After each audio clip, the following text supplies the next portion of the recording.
Hello everyone, this video will be about just a few extra tips on attacking encounters. So if you want to attack a higher level encounter or if you want to reduce your losses on an encounter, this is a trick that I use. I've shown you guys this in my other videos, but I want to show you again. So today we're going to attack a level 7 encounter. I already bookmarked one over here, it's pretty close. I'm just going to scout it just because I already know what's in there, but let me see. So 7 more seconds, my person will arrive. I need some resources really bad. Okay, so I just scouted it. Here it is. There's 308,000 units there.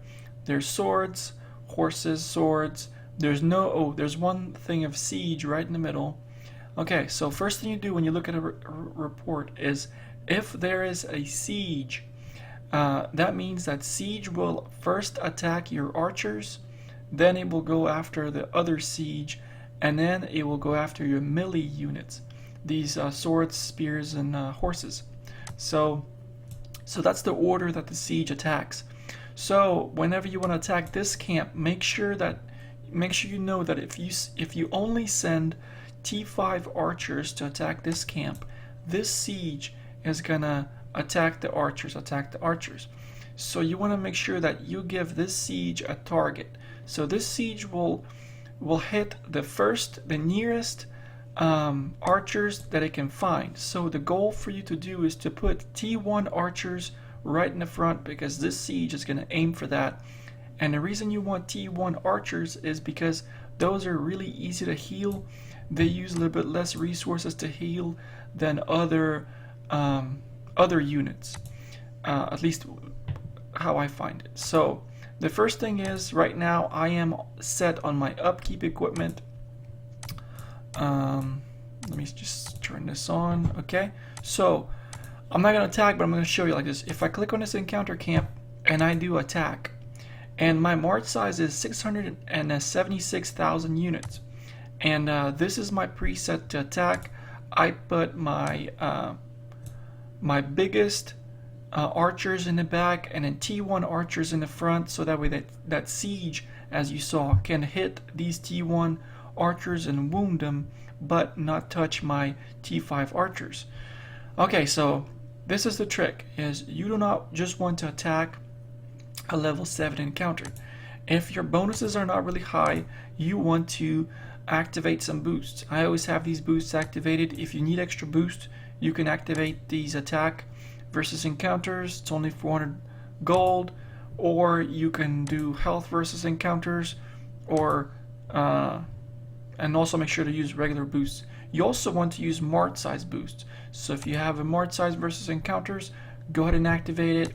Also the march size versus other castles or versus players, if you have one, go ahead and activate it. And also you want to change your talents up for war. This is kind of important too. So let's see, I forget which one's which. I think this is my preset for encounters. Okay, so this is my war encounter preset that I have. So all of my talents are all for ranged units. So 100% range, 100% attack, encounter 100% here, 100% health, 100% projectile. Then I went this route and got filled up this ranged. I did minimum here, maximum here, maximum here, and then maximum all the way this way. But I'm not going to send any of these, so I do not need any talents over here. Now, let me change the icon. That way I know it's for encounters. I guess that one is fine. Alright, never mind. I'm not going to do that. Now, my talents are set to war. For encounter points, I actually have 5 talents that I got to use. And I'll throw them towards, I guess, march speed, maybe. It's always good to walk fast. Alright, now I also have my march size equipment over here. This ring gives me 15% march size. Same thing over here, 15% march size. These boots give me 25% march size. This bow, 8% march size versus encounters, 11% over here, and I have a squad size of 5%. And so I'm gonna set my equipment like this, and I also have my attack equipment here. I have attack versus encounters 140%, 100% all across. I have attack versus encounters, ranged attack, and then attack versus encounters and ranged health. And everything is set for ranged because I'm only sending archers. So that is the goal, to maximize your ranged attack and health, 47%.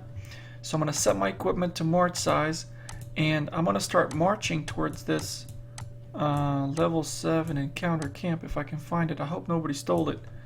Let me go to my bookmark. Oh, it's still there. Okay, there it is.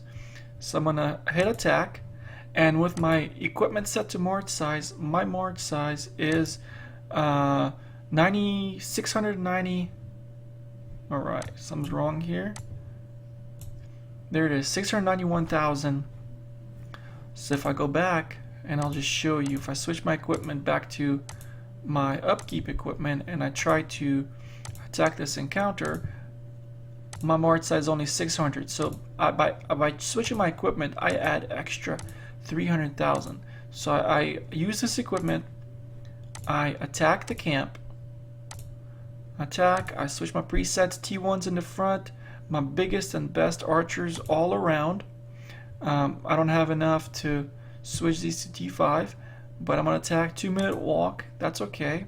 Now, as I am walking, I'm going over here and I'm switching my equipment to attack. And this is my attack versus encounters equipment.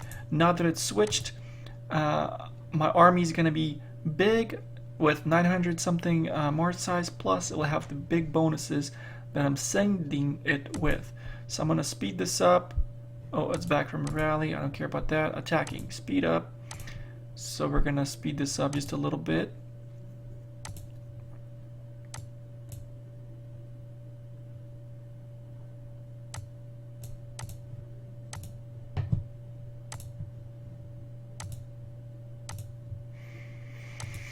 There's gestures in every realm.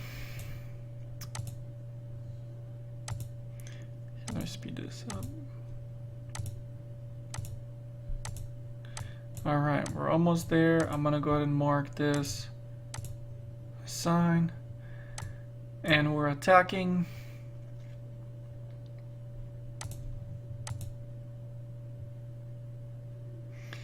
Alright, now we are marching back, so next thing I'm going to do is I'm going to switch my equipment to upkeep, so that way I can stay positive in my food. Okay, now we're going to look at the battle report and see what happened. So if we look at the report, I lost a little bit of might. I wounded it, only 26k of archers, which is super easy to heal. Range attack, range health is really good. You should want to. I tried to maximize this because I'm only using archers because they're the easiest to heal. Now, so 26,000 archers. Now, if we go to our temple, and if I do 26,000, that's about 26,000. So look at this. So basically, 200k of food, and then everything else is under 100,000. So that's really very little bit of resources. So healing, you know, it's very cost effective to send archers because everybody always has lots of food. Now I'm going to join this rally. I'm going to send a bunch of archers because they're easy to heal. I can't afford too much. So basically, 1,000,000 per 100,000 that you send is how much it's going to cost you to heal them based upon my healing cost. And if you look at your healing cost, if you go to the temple, if you go to district bonuses, my healing costs are negative 30%. I need to upgrade few things and I'll be negative 35%, which is a big savings cost. Okay, back to where I was doing. Hopefully this video makes sense to you guys. Please subscribe, please like, thank you.